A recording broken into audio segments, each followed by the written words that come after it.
Hello friends, ఎలా ఉన్నారు? Dhaka city ఈ పేరు వినగానే ఏదో గొప్ప క్యాపిటల్ సిటీ అని అనిపిస్తుంది కదా. కానీ ఒక్క నిమిషం, ఇప్పటి ఢాకా పరిస్థితి వింటే మాత్రం నిజంగా ఒళ్ళు గగురు పుడుస్తుంది. ఈ రోజు ప్రపంచంలోనే world's dustiest city, most unhygienic city, most toxic city అని పేర్లు వినిపిస్తున్న నగరం ఏదో తెలుసా? అదే బంగ్లాదేశ్ రాజధాని ఢాకా. రోడ్ల పక్కన వీధుల మధ్యలోనే మూత్ర విసర్జన చేసే మనుషులు, రోజంతా దుమ్ము, పొగ, చెత్త వాసన. శ్వాస తీసుకోవాలన్నా భయపడాలి అక్కడ. ఇంకా భయంకరమైన విషయం ఏమిటంటే చుట్టూ పోలీసులు ఉన్నా నేరాలు మాత్రం ఆగడం లేదు. చోరీలు, దాడులు, గ్యాంగ్ క్రైమ్స్, డ్రగ్స్, అక్రమ వ్యాపారాలు అన్ని ఓపెన్ సీక్రెట్ లానే జరుగుతూ ఉంటాయి. ఇది వినడానికి ఎగ్జాగరేషన్ లా అనిపించొచ్చు, కానీ గ్రౌండ్ రియాలిటీ మాత్రం ఇంకా భయంకరంగా ఉంటుంది. రోజు లక్షల మంది ఈ నగరంలో చెత్త మధ్యలోనే జీవిస్తున్నారు, కాలుష్యంలోనే పెరుగుతున్నారు, రోగాలతోనే పోరాడుతున్నారు. ఒకప్పుడు కల్చర్, ట్రేడ్, హిస్టరీకి గుర్తుగా ఉన్న ఢాకా ఈ రోజు ఓవర్ పాపులేషన్, పొల్యూషన్, పోవర్టీకి సింబల్ గా మారిపోయింది. అలాంటి భయానకమైన ఢాకా సిటీ గురించి అసలు నిజాలు ఏంటి? ఎందుకు ఈ స్థాయికి దిగజారిపోయింది? అక్కడి ప్రజల జీవితం ఎలా ఉంది? ఈ నగరంలో హిందువుల పరిస్థితి ఏమిటి? అవన్నీ ఈ వీడియోలో తెలుసుకుందాం. లేట్ చేయకుండా వీడియోలోకి వెళ్ళిపోదాం. ఇది బంగ్లాదేశ్ రాజధాని మాత్రమే కాదు, ఆ దేశంలోనే అత్యధిక జనాభా కలిగిన అతి పెద్ద నగరం కూడా. ఒక సిటీ ఎంత పెద్దదో దాని పాపులేషన్ చూస్తే అర్థమవుతుంది. ఆ లెక్కన ఢాకా మెగా సిటీ అనే చెప్పాలి. ప్రపంచంలోనే హైయెస్ట్ పాపులేషన్ డెన్సిటీ ఉన్న నగరాల్లో ఢాకా ఒకటిగా నిలుస్తోంది. ఢాకాకి ఒక ప్రత్యేకమైన ఐడెంటిటీ కూడా ఉంది. దీనిని చాలా మంది సిటీ ఆఫ్ మాస్క్స్ అని పిలుస్తారు. కారణం సింపుల్, ఈ నగరం నిండా పెద్దవి, చిన్నవి కలిపి వేల సంఖ్యలో మసీదులు ఉన్నాయి. కానీ ఒకప్పుడు వేల మసీదుల కింద కొన్ని వేల టెంపుల్స్ ఉన్న నగరం, కానీ ప్రస్తుతం మసీదులతో నిండిపోయింది. ప్రాచీన కాలంలో ఇక్కడ హిందూ టెంపుల్స్, బౌద్ధ విహారాలు విస్తృతంగా కనిపించేవి. కానీ కాలక్రమంలో ముఖ్యంగా ఇస్లాం ఈ ప్రాంతంలోకి విస్తరించిన తరువాత రాజకీయ అధికార మార్పులు జరిగాయి. వాటితో పాటు మతపరమైన నిర్మాణాల స్వరూపం కూడా మారిపోయింది. కొన్ని చారిత్రక వనరుల ప్రకారం అప్పటి పాలకులు, మత పెద్దల విధానాల కారణంగా కొన్ని హిందూ మరియు బౌద్ధ ఆరాధనా స్థలాలు ధ్వంసం చేపట్టాయి. వాటి స్థానంలో మసీదులు నిర్మించబడ్డాయి. ఇది ఒక్క రోజులో జరిగిన మార్పు కాదు, ఇది శతాబ్దాల పాటు కొనసాగిన పవర్ షిఫ్ట్. ఒకప్పుడు హిందువులు మెజారిటీగా ఉన్న ఆ స్థానంలో ఇప్పుడు హిందువులు అక్కడ ఒక మైనారిటీ కమ్యూనిటీగా జీవిస్తున్నారు. చాలా ప్రాంతాల్లో వారికి భద్రత, ఉపాధి, మత స్వేచ్ఛ విషయంలో ఎన్నో ఇబ్బందులు ఎదుర్కొంటున్నారు. ప్రతి రోజు భయంతో జీవిస్తున్నారు అని చెప్పడం కంటే వాళ్ళు సోషల్ పొలిటికల్ ప్రెషర్ మధ్య తమ జీవితం సాగిస్తున్నారని చెప్పడం నిజానికి దగ్గరగా ఉంటుంది. ఇది ఒక మతం మీదో ఇంకో మతం మీద చేసిన దాడిగా మాత్రమే చూడకూడదు. ఇది పొలిటికల్ పవర్, ఇస్లాం రాడికలిజం, జనాభా మార్పులు, పాలనా విధానాలు కలిసిపోయి సృష్టించిన ఒక క్లిష్టమైన పరిస్థితి.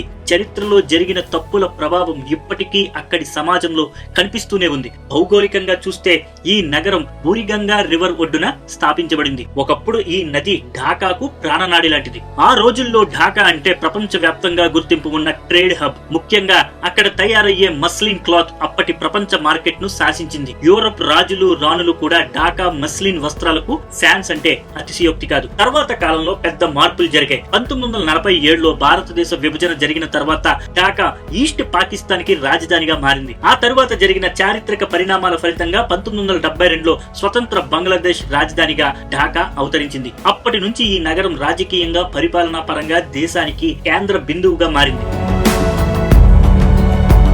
బిష్వా ఇస్తేమా ఫెస్టివల్. ఈ ఫెస్టివల్ బంగ్లాదేశ్ లో చాలా ఫేమస్.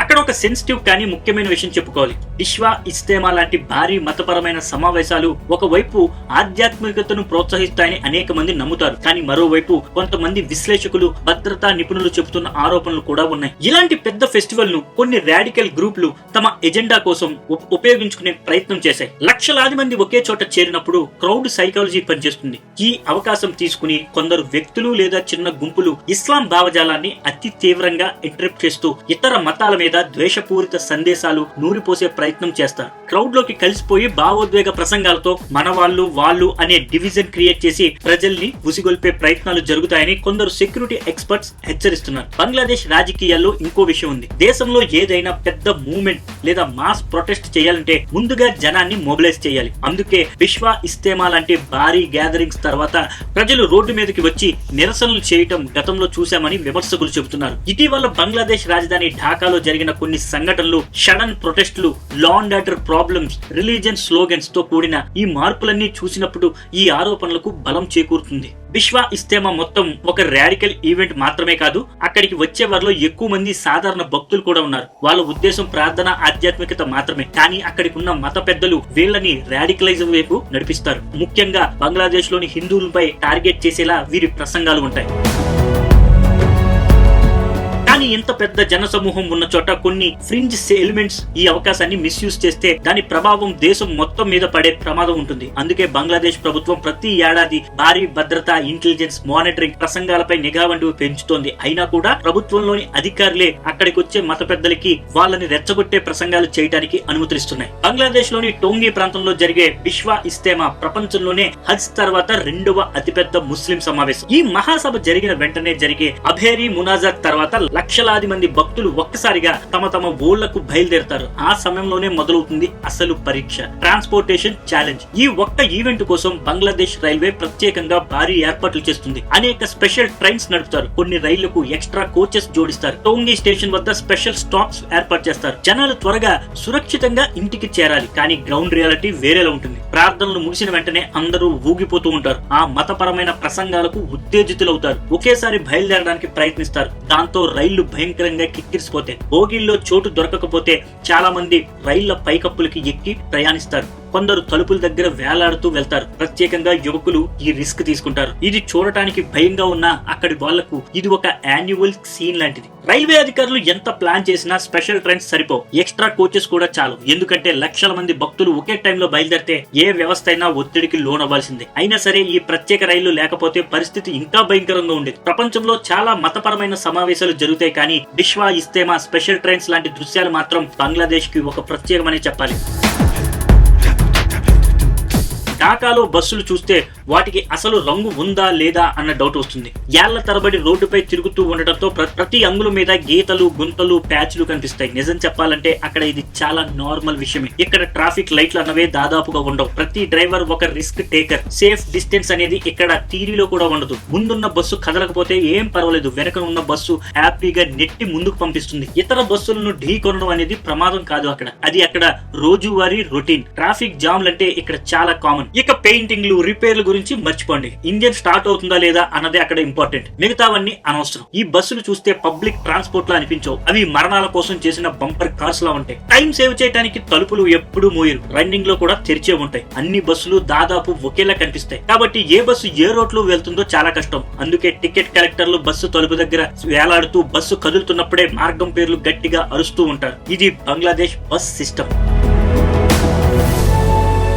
ఢాకాలో మరో ఆసక్తికరమైన విషయం ఏంటంటే ఇక్కడ సుమారు 150 ఏళ్ల చరిత్ర ఉన్న ఒక చిన్న తెలుగు కమ్యూనిటీ కూడా ఉంది. చాలా మందికి తెలియని విషయం, ఈ తెలుగు ప్రజలు ఇక్కడి స్థానిక దేవత ఢాకా తల్లిని పూజిస్తూ తమ తెలుగు సంస్కృతి సంప్రదాయాలు ఇప్పటికీ సజీవంగా ఉంచుకుంటున్నారు. భాష మారినా, దేశం మారినా తమ రూట్స్ ని మర్చిపోకుండా జీవించడం అంటే ఇదేనేమో. ఆర్థికంగా చూస్తే కూడా ఢాకా చాలా కీలకమైన నగరం. ఇది బంగ్లాదేశ్ యొక్క commercial and economic capital. Governments, industry, trade, banking, real estate ఈ రంగాలన్నీ ఢాకా చుట్టూనే తిరుగుతాయి. చాలా మందికి ఢాకా అంటే మొఘల్స్ తర్వాతే మొదలైన నగరం అనిపిస్తుంది. కానీ నిజం ఏంటంటే ఢాకా ప్రాంతానికి 9వ శతాబ్దం నుంచే బలమైన చరిత్ర ఉంది. 9వ శతాబ్ద ప్రారంభంలో ఈ రోజు మనం చూస్తున్న ఆధునిక ఢాకా ప్రాంతం అప్పటికే ఒక అభివృద్ధి చెందుతున్న నివాస ప్రాంతం. ఆ కాలంలో ఈ ప్రాంతం ముందుగా బౌద్ధులు, హిందువులు ఆధీనంలో ఉండేది. ముఖ్యంగా పాలా ఎంపైర్ ఈ ప్రాంతాన్ని పాలించింది. పాలరాజులు బౌద్ధ మతాన్ని ఎక్కువగా ప్రోత్సహించేవారు. అందుకే ఈ ప్రాంతంలో బౌద్ధ విహారాలు, విద్యా కేంద్రాలు విస్తరించాయి. అప్పటి బెంగాల్ ప్రాంతం మొత్తం ఓ నాలెడ్జ్ హబ్ గా ఉండేది.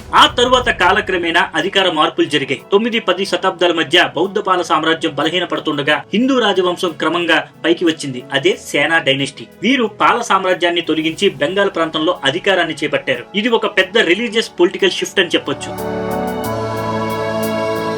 ఇక్కడ చాలా కాలం నుంచే పట్టణ జీవనం కొనసాగుతూనే ఉంది. అప్పటి రాజ్యాలకు ఇది ఒక స్ట్రాటజిక్ రీజన్. ఎందుకంటే ఈ ప్రాంతం గుండా పురాతన వాణిజ్య మార్గాలు, ఏన్షియంట్ ట్రేడ్ రూట్స్ వెళ్లేవి. నదులు, భూసారవంతమైన భూములు ఉండటం వల్ల వ్యాపారం, వ్యవసాయం రెండూ బాగా అభివృద్ధి అయ్యాయి. ఇదే తరువాతి కాలంలో ఢాకా పెద్ద నగరంగా ఎదగడానికి పునాది వేసింది. ఇక్కడ మరో ముఖ్యమైన పేరు చెప్పుకోవాలి, విక్రంపూర్. ఇది ఆధునిక ఢాకాకు సమీపంలో ఉన్న ప్రాంతం. సేనా రాజవంశ కాలంలో విక్రంపూర్ ఒక రీజనల్ క్యాపిటల్ గా పనిచేసింది. అనేక రాజవంశాలు ఈ ప్రాంతాన్ని తమ పరిపాలనా కేంద్రంగా ఉపయోగించాయి. ఢాకా, విక్రంపూర్ లాంటి ప్రాంతాలు అప్పటి బెంగాల్ రాజకీయాల్లో కీలక పాత్ర పోషించాయి. ఇక ఢాకాలోని కాలుష్యం గురించి ఎంత తక్కువ మాట్లాడుకుంటే అంత మంచిది. ఇక్కడ గాలి నాణ్యత లిటరల్లీ వరల్డ్స్ వర్స్ట్ ఎయిర్ క్వాలిటీల్లో ఒకటి.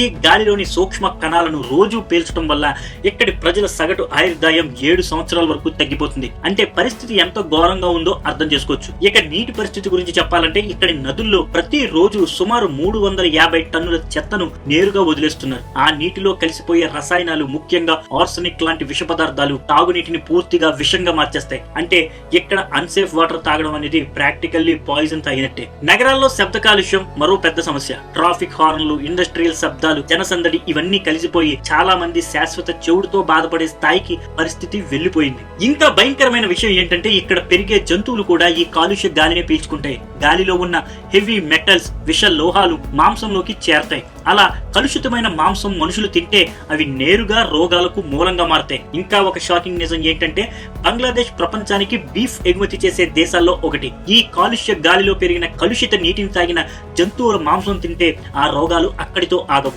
అవి ఎగుమతుల ద్వారా ఇతర దేశాలు కూడా చేరతాయి. ఒకప్పుడు నదిగా ప్రవహించిన ప్రదేశం ఈ రోజు అది ఒక విషపు కాలువలా మారిపోయింది. ఒక మనిషి ఈ భూమికి ఎంత నష్టం చేయగలడో చూపించే ఒక ఉదాహరణ ఈ ఢాకా సిటీ. ముఖ్యంగా ఢాకా నగరంలో ఇది భూమిపై ఉన్న అత్యంత జనసాంద్రత కలిగిన నగరాల్లో ఒకటి. కొన్ని ప్రాంతాల్లో 1 చదరపు కిలోమీటర్లో 1.5 లక్షల మంది జీవిస్తున్నారు. ప్రపంచంలో ఎన్నో కాలుష్య ప్రాంతాలు ఉన్నాయి. అందులో పాకిస్తాన్ లోని లాహోర్ లాంటి నగరాలు. వాటిని వరల్డ్స్ మోస్ట్ పొల్యూటెడ్ సిటీస్ అంటారు. కానీ నిజం చెప్పాలంటే దానికంటే ఢాకా మరింత దారుణం. ఇక్కడ ఒక్క నగరం కాదు, దేశం మొత్తం కాలుష్యంతో నిండిపోయింది. ఢాకాలో ఉన్న వాయు కాలుష్య స్థాయి వరల్డ్ హెల్త్ ఆర్గనైజేషన్ సూచించిన పరిమితులకు 15 రెట్లు ఎక్కువ ఉంది. ఇక్కడ ఒక్క రోజు శ్వాస తీసుకోవడం అంటే సగటున 25 సిగరెట్లు తాగినట్టే. ఇంతటి వాయు కాలుష్యానికి ప్రధాన కారణాల్లో ఒకటి ఇటుక కర్మాగారాలు. ఢాకా చుట్టుపక్కల మాత్రమే కాదు, బంగ్లాదేశ్ అంతటా సుమారు 7,000 పైగా ఇటుక కర్మాగారాలు ఉన్నాయి. ఇవి ఏడాదికి 23 బిలియన్ ఇటుకలు తయారు చేస్తున్నాయని అంచనా. ఇక్కడ మరో షాకింగ్ విషయం ఏంటంటే ఈ కర్మాగారాలు ఎలాంటి నియంత్రణలు లేకుండా పనిచేయడానికి అధికారులకు లంచాలు ఇస్తున్నారనే ఆరోపణలు ఉన్నాయి. ఈ భారీ కొలిమిలో ఇటుకలు తయారు చేయడానికి కలప, బొగ్గు, ఇతర చౌక ఇంధనాలు కాలుస్తారు. కానీ సమస్య ఏంటంటే ఫిల్టర్లు లేవు, నియంత్రణ లేదు, అంతా నేరుగా గాలిలోకి వదిలేస్తారు. నిపుణుల అంచనాల ప్రకారం ఢాకాలోని వాయు కాలుష్యం సుమారు 60%కి ఈ ఇటుక కర్మాగారాలే కారణం. ఈ కాలుష్యం గాలితో ఆగిపోదు, తినే ఆహారం పైన నేరుగా ప్రభావం చూపిస్తుంది. ఈ వీడియో గురించి మీ అభిప్రాయాలను కామెంట్ బాక్స్ లో తెలియచేయండి. ఈ వీడియో మీకు నచ్చినట్లయితే లైక్ చేయండి, మీ ఫ్రెండ్స్ అండ్ ఫ్యామిలీకి షేర్ చేయండి. మరిన్ని వీడియోల కోసం మన ఛానల్ని సబ్స్క్రైబ్ చేసుకోవడం మర్చిపోకండి.